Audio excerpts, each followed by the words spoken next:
ನಾನು ನಿಮ್ಮ ರೀತಿಯಲ್ಲಿ ಯೋಚನೆ ಮಾಡಿಲ್ಲ. ದಿನ ಮೆದುಳಿಗೆ ಇಷ್ಟು ಅವರ್ ಅಂತ ನಿದ್ದೆ ಮಾಡಬೇಕು. ನಿದ್ದೆ ಮಾಡಿಲ್ಲ ಅಂತ ಅಂದರೆ ರೆಸ್ಟ್ ಸಿಗೋದಿಲ್ಲ, ಆರೋಗ್ಯಕ್ಕೂ ಒಳ್ಳೇದಲ್ಲ. ಗೊತ್ತಾಯ್ತಾ? ಹಲೋ, ನಾನು ಹೇಳಿದ್ದು ಕೇಳಿಸ್ತಾ? ಯಾಕೆ ಸೈಲೆಂಟ್ ಆಗಿಬಿಟ್ಟೆ? ನನ್ನ ಮೆದುಳಿಗೆ ರೆಸ್ಟ್ ಬೇಕು, ಅದಕ್ಕೆ ರೆಸ್ಟ್ ಮಾಡ್ತಿದ್ದೀನಿ. ಮಲ್ಕೊ.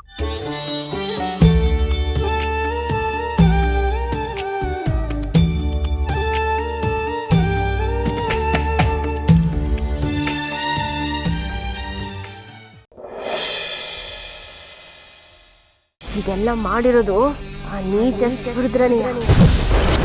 ಆ ಭೈರಾದೇವಿ ಮಾಡದೇ ಇರೋ ತೆಪ್ಪನ್ನ ಅವಳು ತಲೆ ಕಟ್ಟಕ್ಕೆ ಹೊಂಟಿದ್ದಲ್ಲ, ಏನ್ಲ ಆಗದೆ ನಿಂಗೆ? ಶಂಕರ, ಅಲ್ಲೇನ್ ನಡೆದೈತೆ ಅಂತ ನನಗೆ ಗೊತ್ತಿಲ್ಲ, ಆದ್ರೆ ವಿಷ ಹಾಕಿದ್ದಂತೂ ದಿಟ್ಟ. ಇಲ್ಲ ಅಂದ್ರೆ ಅವಳೋಗಿ ಆಸ್ಪತ್ರೆಗೆ ಸೇರ್ಕೊಂತಿದ್ಲ. ಹೇಳು. ಅವನಾಗ್ಲೇ ಅವನ ಆಟನ ಶುರು ಮಾಡ್ಕೊಂಡವನೆ. ಇನ್ನಾವ್ ಕೈ ಕಟ್ಕೊಂಡು ಕೂರಕ್ಕಾಗಕ್ಕಿಲ್ಲ. ಬೇಕಾದ್ರೆ ಆಸ್ಪತ್ರೆಗೆ ಫೋನ್ ಮಾಡಿ ವಿಚಾರಿಸ್ತು, ಇದು ಸತ್ಯನ ಸುಳ್ಳು ಅಂತ.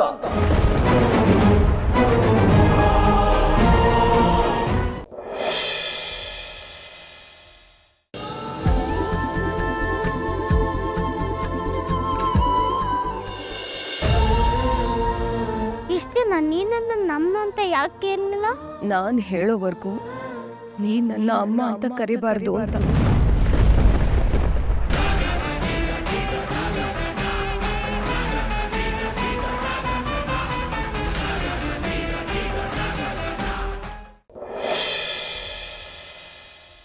ಡ್ರೈವರ್ ಪುರುಷೋತ್ತಮ್ ಅವರು ಅಡ್ಮಿಟ್ ಆಗಿದ್ದಾರೆ ಅಂತ ಹೇಳಿದ್ನಲ್ಲ, ಅದ್ರ ಬಗ್ಗೆ ಏನಾದ್ರು ವಿಚಾರ ಗೊತ್ತಾಯ್ತಾ?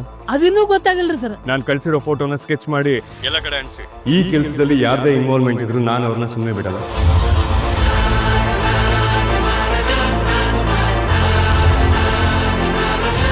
ಜಾಸ್ತಿ ಆಯ್ತಾ? ಹೇಗಾದ್ರೂ ಮಾಡಿ ಈ ಕೇಸಿಂದ ನಿನ್ನನ್ನು ಹೊರಗಡೆ ಇಡ್ಬೇಕಲ್ಲ. ಇಡ್ತೇನೆ.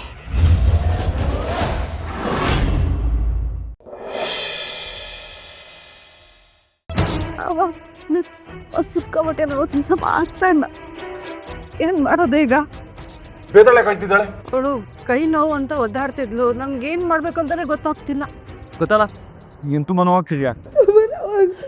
ಯಾವ ಭಯದ ನೆರಳು ನಿನ್ನ ನೆರಳ ತಾಕದು, ಭೂಮಿ ಸಿಡಿದು ಬಿಡಲಿ ನಿನಗೇನು ಆಗದು, ನಿಜದ ಪ್ರೀತಿ ನಮದು ಸುಳ್ಳೆಂದು ಸುಳಿಯದು.